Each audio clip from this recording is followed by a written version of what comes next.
30일 새벽기도 드리겠습니다.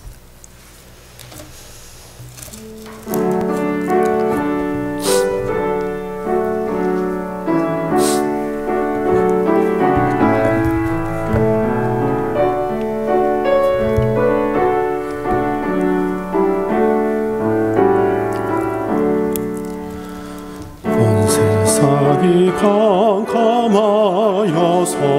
참 빛이 없었더니 그 빛나는 영광 나타나 온 세계 빛이었네. 영광의 주, 영광의 주, 밝은 그 빛 내게 빛이었네. 영광의 주, 영광의 주, 이 세상의 빛은 오직 주 예수라. 주 말씀을 믿는 사람은 그 마음이 시원하고 주 명령을 준행하는 자 그 길이 환하겠네. 영광의 주, 영광의 주, 밝은 그 빛 내게 빛이었네. 영광의 주, 영광의 주, 이 세상의 빛은 오직 주 예수라. 죄 가운데 사는 사람은 그늘이 어두워도 그 죄악을 씻는 날에는 그늘이 밝아지네. 영광의 주, 영광의 주, 밝은 그 빛 내게 빛이었네. 영광의 주, 영광의 주, 이 세상의 빛은 오직 주 예수라. 하나님 고맙습니다. 우리의 빛이 되신 주님을 날마다 바라보게 하옵소서. 영원한 빛이 되신 예수님을 따라가는 저희들 되게 하옵소서. 우리를 위해서 이 세상에 오시고 모진 고난 가운데 십자가 위에서 우리의 죄를 위하여서 피를 흘리신 예수님, 그 예수님으로 인하여서 예수님으로 말미암아 우리가 새로운 생명을 얻었고 우리가 정말 하나님 앞에 온전히 나아갈 수 있게 되었음을 믿습니다. 우리의 죄를 도말하여 주시고 하나님의 자녀로 회복시켜 주심을 진실로 감사를 드립니다. 그 은혜로 인하여서 우리가 살아갑니다. 하나님, 그 은혜 잊지 않고 살아가게 가도록 주님 저희들을 날마다 붙들어 주시옵소서. 하나님, 날마다 천국 소망하며 하나님의 영광 가운데 날마다 거하는 저희들 되도록 주님 붙들어 주옵소서. 이 아침도 하나님 말씀 읽고 듣습니다. 하나님, 주여 깨닫게 하여 주시고 진리를 알게 하여 주옵소서. 하나님을 알아가는 저희들 되도록 성령님께서 도와주시옵소서. 오늘 말씀을 예수님의 이름으로 기도드립니다. 아멘. 오늘 말씀 보겠습니다. 에스겔서 19장 말씀 함께 교독합니다. 에스겔 19장 말씀입니다. 1절부터 14절까지 함께 교독하겠습니다. 너는 이스라엘 방백들을 위하여 애가를 지어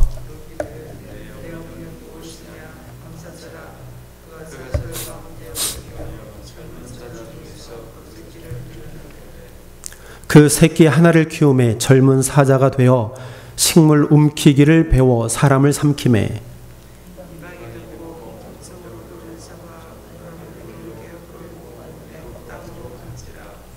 암사자가 기다리다가 소망이 끊어진 줄을 알고 그 새끼 하나를 또 취하여 젊은 사자가 되게 하니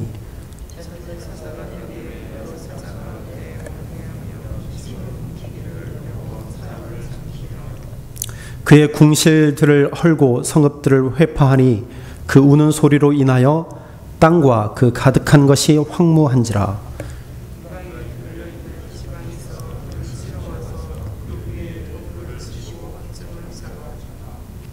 갈고리로 꿰고 철롱에 넣어 끌고 바벨론 왕에게 이르렀나니 그를 옥에 가두어서 그 소리로 다시 이스라엘 산에 들리지 않게 하려 함이니라.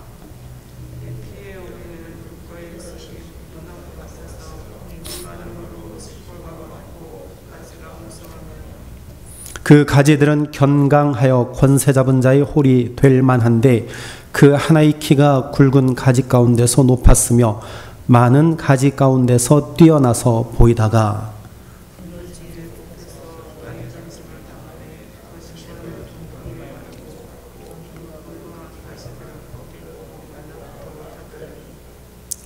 이제는 광야 메마르고 가물이 든 땅에 심긴 바 되고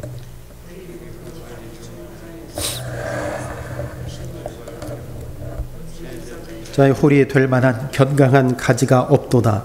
이것이 애가라 후에도 애가가 되리라. 에스겔 19장 말씀입니다. 19장은 애가입니다. 애가. 예레미야가 나라 민족을 위하여서 하나님 앞에 애가를 지어서 5편의 시를 노래했는데요. 슬픔의 노래, 때로는 그 장송곡과 같은 장례식에서 부르는 그런 장송곡과 같은 그런 처절한 슬픔의 노래, 그것이 애가이지요. 그래서 오늘 19장은 애가입니다. 그래서 너는 1절에 보니까 너는 이스라엘 고관들을 위하여 애가를 지어 부르라. 하나님께서 에스겔에게 애가를 지어서 부르라. 고관들을 위하여 백성들이 보는 앞에서 애가를 지어 부르라. 근데 이스라엘 고관들을 위하여인데 고관들에 대해서입니다.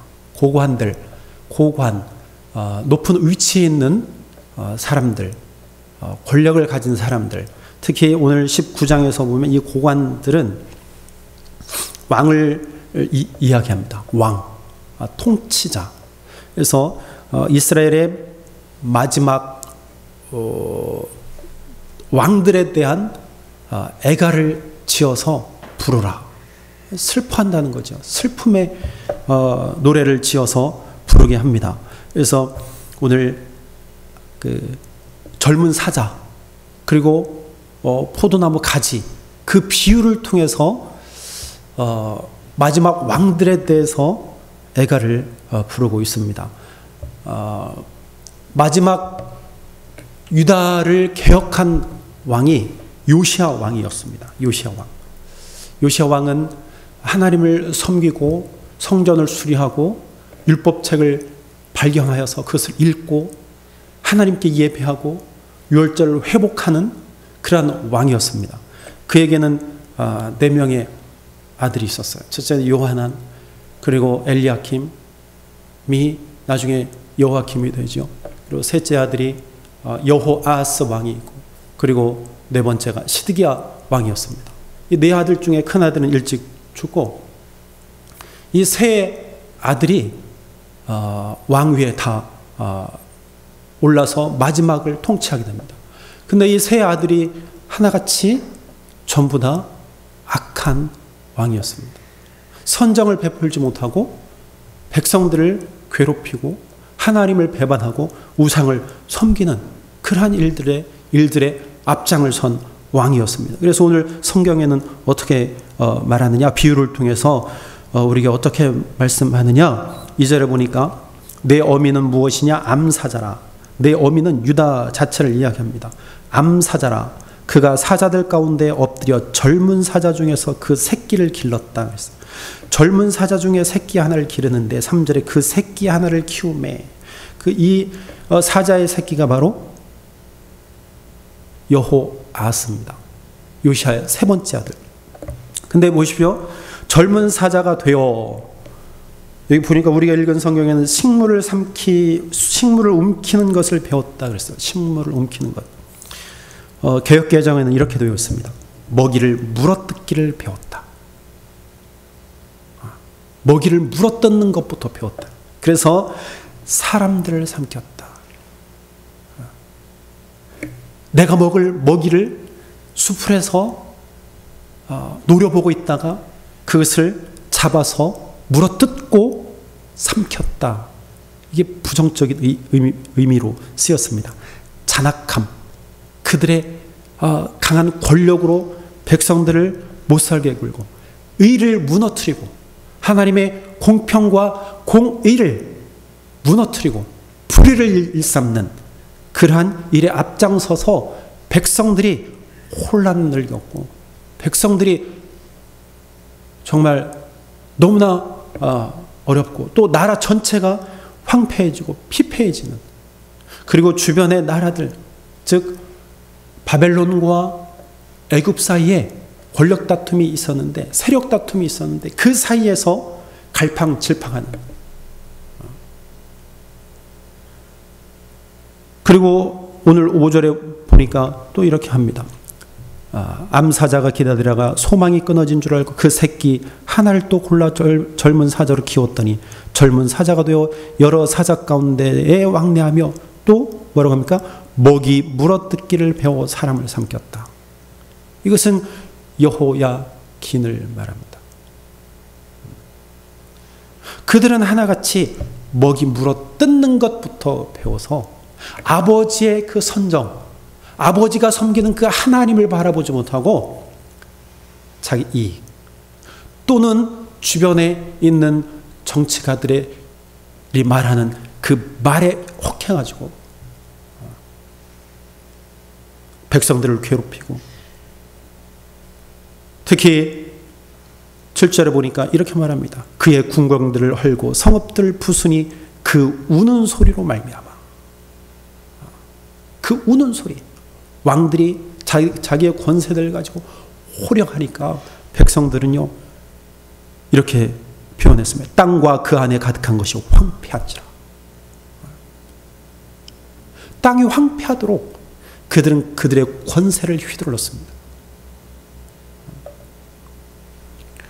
밖으로 위협이 있는 가운데서도 그들은 자기의 이익만 챙기고 자기의 자리만 보존하려고 하는 그런 헛된 망상에 빠져서 선정을 베풀지 못하고 악한 왕의 모습을 보였던 것이죠. 그래서 결국 이들은 하나님께서 어떻게 심판하시느냐? 여호와스는 4절에 이렇게 이야기합니다. 이방이 듣고, 이방이라고 하는 것은 애굽 왕을 말합니다. 이방이 듣고 함정으로 그들을 잡아 갈고리로 꿰어 끌고 애굽 땅으로 갔다. 아버지가 무깃도에서 전투에서 전사했습니다. 백성들이 여호와스를 왕으로 삼았어요. 그러나 가만히 보니까 바벨론 편을 들거든요. 그러니까 애굽이 쳐들어왔어요. 3개월 만에. 그래서 그를 갈고리에 꿰어서 그를 애굽 땅으로 끌어갑니다. 그리고 대신 누구를 세우느냐? 여호야김을 세우는 거예요. 여호야김, 그도 하나님을 온전히 섬기지 못하고 오히려 백성들을 쥐어짜서 성전을 다시 짓습니다. 자기가 살 궁궐을 새로 지어요. 그리고 여호야김은 어떤 사람이 예레미야에서 보면 그는 하나님이 기록한 책 두루마리 책을 칼로 베고 화롯불에 한 장 한 장 태웠던 왕이에요. 하나님을 업신여기고 하나님의 말씀을 듣지 않냐고 궁궐을 지으면서 백성들에게 녹을 주지 않고 으르렁거리면서 백성들을 탄압하고 억압하고 압제하는 여호야김. 결국 그는 바벨론이 1차 포로에 1차 침공을 해서 바벨론에 끌려갔다가 석방이 되죠. 오늘 10절에 또 이렇게 이야기합니다. 내 피의 어머니는 물가에 심겨진 포도나무 같아서 물이 많으로 열매가 많고 가지가 무성하며 그 가지들은 강하여 권세 잡은 자의 규가 될 만한데 그 하나의 키가 굵은 가지 가운데서 높았으며 많은 가지 가운데서 뛰어나 보이다가 잠시 잠깐 하나님께서 은혜를 주셨어요.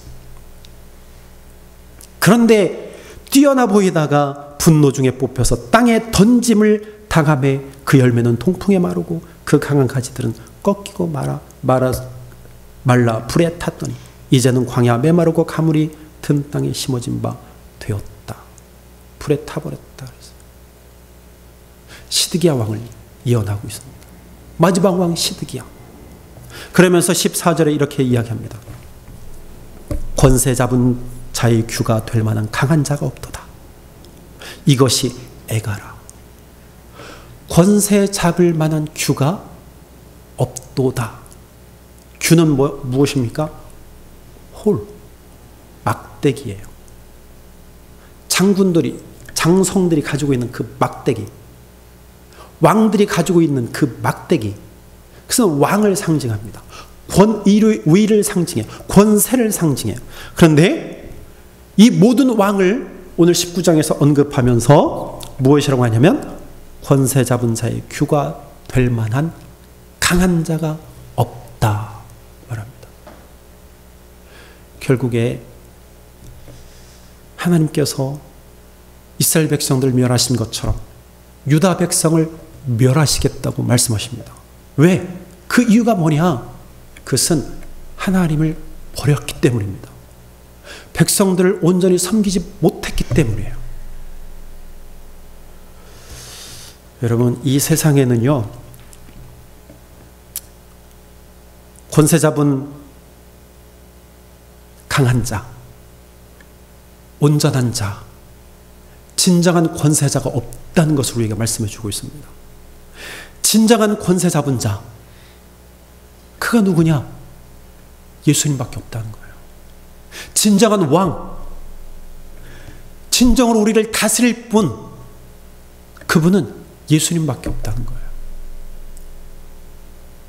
그래서 예수님은 결국에 우리의 통치자, 우리의 권세자, 우리의 왕, 우리를 참되게 다스릴 분, 우리를 섬길 분, 그분을 보내신 거예요. 그분이 바로 예수 그리스도라는 사실입니다. 여러분, 그분은요, 히브리서 1장 8절에 보니까 이렇게 말씀합니다. 아들에 관하여는 하나님이여 주의 보좌는 영영하며 주의 나라의 규는 공평한 규입니다. 예수님이 가지고 계신 그 규, 그것은 공평하다 말씀합니다. 예수님이 가지고 계신 그 규는, 그 홀은, 그 권세는 공평합니다. 그분을 바라보면 우리를 똑같이 대하십니다. 하나님의 아들로 그분을 바라보고 그분을 따르는 모든 자들을 평안케 하시고 하나님의 자녀가 되게 하신다는 사실입니다. 우리를 내치도 않으시고 우리를 억압하지도 않으시고 우리를 따뜻한 품에 안아주신다는 사실입니다. 그래서 우리는 영원한 규, 강하신 분, 영원한 왕, 그분을 바라보아야 합니다. 이 세상의 지도자들 영원하지 않습니다. 그거 바라보아야 실망밖에 없습니다. 세상의 권세자들 영원할 것 같지만 아니요, 영원하지 않습니다. 우리는 영원한 예수 그리스도를 바라보아야 합니다. 그분만이 나를 다스리시고 그분만이 영원한 규, 권세, 권위, 홀을 가지고 계신 분입니다. 오늘도 그 예수님을 바라보고 삽시다. 그 예수 안에서 승리하는 저와 여러분이 되기를 주의 이름으로 축원합니다.